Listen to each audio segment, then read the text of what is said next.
జొన్నలు సజ్జలు పంచదార బెల్లము పంట నూనెలు నెయ్యి వెన్న పాలు పెరుగు తమలపాకులు బియ్యము మజ్జిగ సన్నని వస్త్రములు వెండి బంగారము ధరలు హెచ్చుగా ఉండదు.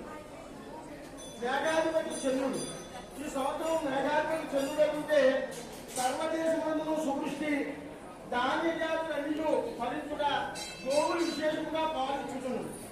అలాగే రసాధిపతి రవి వలన ఈ సంవత్సరము రసాధిపతి రవి నెయ్యి నూనె జలము తేజి రసవస్తువులు వేరుశనగ నూనె కొబ్బరి నూనె ఆముదము అవిసు నూనె నువ్వుల నూనె చింతపండు నిమ్మ నారింజ మామిడి పండుగ ధరలు పెరిగి ఉండదు.